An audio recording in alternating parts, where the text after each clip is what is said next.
I've thought about this for a while and knew that I needed to make this video. I actually shared this story the other night at our pursuit night at church, but I had a interesting experience this last week, a supernatural healing, something that I've really never experienced in my life before. And I feel like it's really significant for me to share this because I think right now in the days in which we're living, people need encouragement. They need to know there's a God, and B, he cares about you. And now I've been a Christian, a follower of Jesus Christ, since I was 20 years old, just a couple of years ago. And it's been, up and down. I've learned a lot over the last few years, and especially over the last few years when we have been at the Father's House, East Bay in Concord, California. And last week, our Father's House, all the campuses, we had a guest speaker. He's a friend of the house named Pastor Jude Farquhar, and I'm probably pronouncing his last name. I think I'm making it sound like Lord Farquaad from Shrek. I apologize. I have a hard time with pronouncing certain names. But anyway, Pastor Jude Sr., I'm going to refer to him as. And he brought with him the teaching around the Lord's Prayer. Many people refer to it as the Our Father.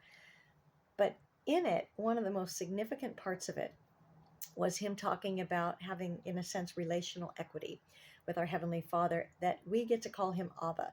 When Jesus paid the price for us on the cross, he removed the veil that used to kit people to have something in between them and God because of the law. That got removed. And so now I get to go to him as Abba, as Father. Now, if you're like me, you may have had some things with your earthly father because our earthly fathers are imperfect. And so you had to get those things out of the way in order to be able to see God as he truly is. And that was my story. God did a lot of healing around that. And I have nothing but really wonderful memories of my father. And I miss him. I miss him almost every day. But it's been incredible to be able to have this relationship with my Heavenly Father now. But I didn't understand that because of the relational equity that I have with him, I can go to him and I can, in a sense, pester him.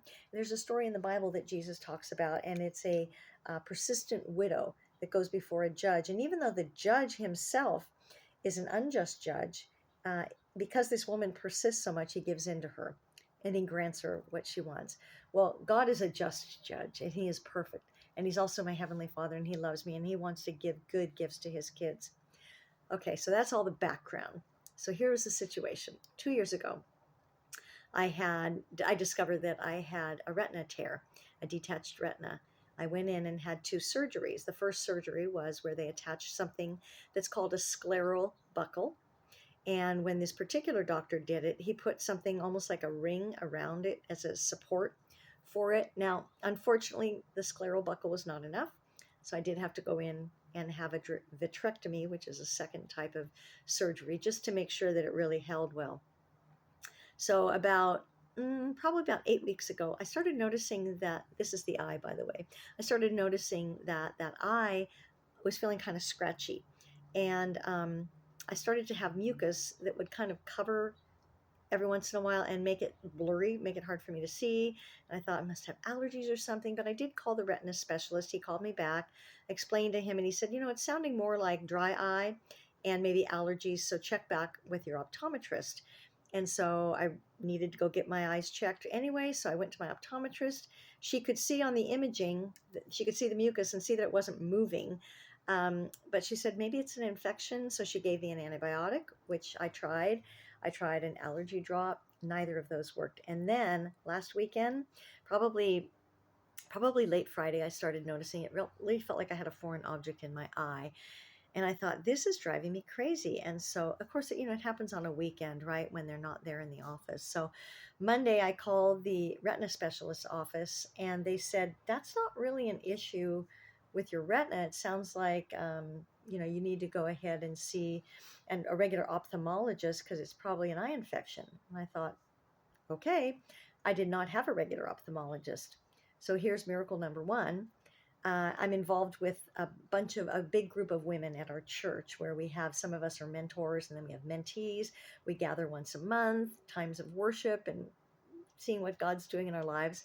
So I reached out to the chat group with this group of women, and within probably a minute, I had a private text from one of the girls who said, I work for an ophthalmologist in my area. I can get you in tomorrow at 12:30. And I thought, oh my goodness. So gave her all the information I needed, made that appointment. Then I found out I had to go to my primary care physician. I was able to get an 8:30 appointment the following morning and go in to see her, and then the afternoon appointment at 12:30 with the ophthalmologist. And when I went to the ophthalmologist, he looked and he said, your scleral buckle has popped loose, or part of it's popped loose, and that's what's irritating your eye. And by then, my eye was swollen. I had tons of stuff that in the night I had to get up and continue to use hot compresses to get it so I could even open my eye. And it was starting to get painful. And I said, I got to try and get in today. So I called the retina specialist office and they said, we don't have anything open today. You're going to have to come in tomorrow. They gave me an 8:30 appointment. I said, are they going to be able to do the surgery?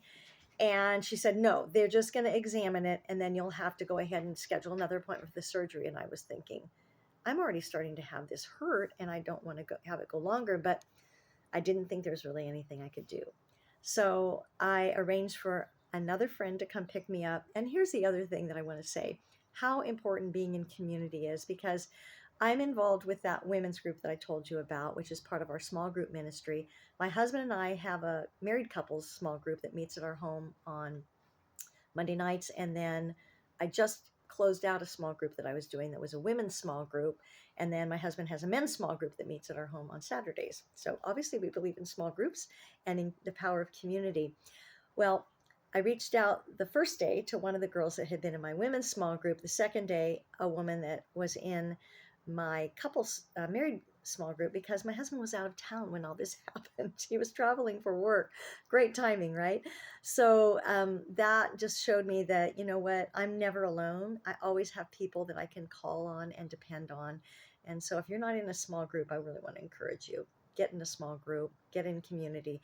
We are wired for community, and we are not wired to be isolated. That is a lie of the enemy of our souls. So get involved in community, continue to be part of community. Well, so come Wednesday morning, today's Saturday, come Wednesday morning, I woke up after having one of the worst nights in my life. My eye hurt so bad. I probably fell asleep from exhaustion at about 2:30 and slept until 4:30. But it was, I mean, I kept crying out to Jesus all night. Take the pain, take the pain. Even with Tylenol, it did really barely anything. I kept having to get up, put compresses on, and then I'd open my eye up after I got it, unwelded shut. And it was just, it was, I don't even know how to describe it, but it was horrible. It was horrible. And my eye was swollen, it was red. And I thought, I can't go through this another day. So I got up in the morning and I went to do my quiet time using the model from Pastor Jude from the Sunday before, the prayer of the Lord's Prayer. And in it, I just first started kind of reciting all the things that had gone wrong, and the things I didn't want to happen. And I felt in my spirit that the Lord was saying, why is it that you're reciting all the things that you have no control over? Why don't you come tell me what it is you want? So I said, okay, Daddy, Abba, here's what I want. I want favor. I want to go into that office, and despite the fact that they said that they will not be able to get this out today, I want it to come out. I need you to show up supernaturally and do something big. I do not want this to go another day. When I go into that office, somehow, some way, they're either going to have a surgery appointment or whatever. This is going to come out today, and I don't know how you're going to do it, but I need you to show up and I need you to show off. So get to the doctor at 8:30. He does his exam, and he's at the end of his exam, and he reaches out his hand. He goes, well, there it is. I said, what? He said, that was in your eye. You just saved yourself surgery. It popped out from your eye into my hand. And I said, Is that normal? He said, I have never heard of it, nor have I ever had that happen.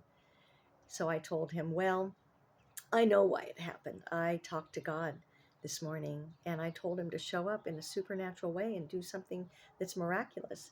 And he said, cool.